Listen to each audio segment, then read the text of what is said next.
दर्शकबिन आज नयाँ वर्ष 2083 को पहिलो दिन देशभर खुशी र उत्साहका बीच एक अत्यन्तै दुःखद र भयावह दुर्घटना भएको छ। कहाँबाट आउँदै थियो गाडी? तपाईँ गाडीभित्र बसिराख्नु भएको थियो भन्ने? म चाहिँ चुयाबाट आएको, गाडी चाहिँ सायद अत्तरीबाट कुण्ठाबाट आएको, मलाई थाहा भएन।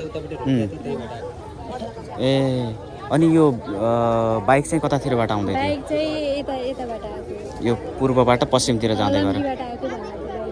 ए तपाईँ कहाँ उत्रिने? म चाहिँ लम्की उत्रिँदै हुनुहुन्छ। तपाईँ कहाँ घोडागाडीबाट आउँदै हुनुहुन्थ्यो? पर्ने सन्देश दिएको छ। हामी सबैलाई आग्रह छ, गति नियन्त्रण गरौँ, ट्राफिक नियम पालना गरौँ, सुरक्षित यात्रा गरौँ। मैले बिस्तारै चलाउनु भनेको थिएँ, मोबाइल चलाइराख्नु भएको थियो। अब एकदम दाइको चाहिँ हाइसालै दाइको गल्ती छ एकदम न।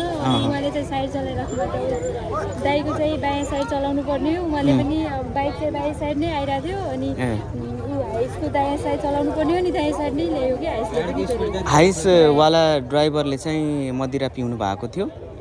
खै त्यस्तो पिए जस्तो लाग्यो मलाई पनि। एकदम पुरै ड्राइभरको कस्तो छ त्यहाँभित्र हाइसमा बसेको व्यक्तिको? भन्ने भागिहाल्यो, हामीले थाहै पनि तुरुन्तै भागिहाल्यो।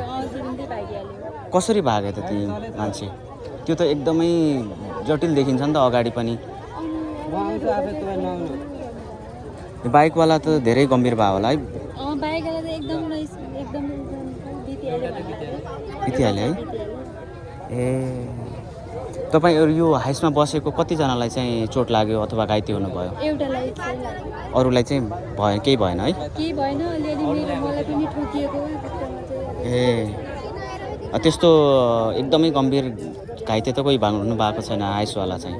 नै, एउटा दिदी चाहिँ हुनु भएको छ, एकदम गम्भीर नै अलिअलि। कतिजना हुनुहुन्थ्यो हाइसभित्र? हाइसमा अखानी चाहिँ 3 जना बसिरहेको थियो, पछाडि सिटमा चाहिँ त्यस्तै 9-10 जना थिए। ए पछाडि 9-10 जना। लगभग टोटल कतिजना थिए? 13-14 जना थिए। कहाँ जाँदै गरेको गाडी थियो यो? टिकापुर जाने। ए उता पश्चिमबाट टिकापुर जाने भनेर थिए, अनि आज चाहिँ टिकापुर जान्छ। ए कसरी भयो अकस्मात यो? एकदमै आज नयाँ वर्षको दिन पनि तपाईँ बस्नु भएको थियो हाइसभित्र, कसरी देख्नु भएको होला नि त तपाईँले पनि?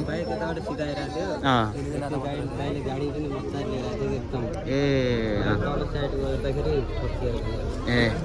तपाईँ कहाँ घुमेर आउनु भएको थियो आज? कुन घोडाघोडीदेखि है? धन्न तपाईँलाई केही भएन, एकदमै भाग्य रहेछ। जे होस् आज एकदमै दुःखद घटना। एकदमै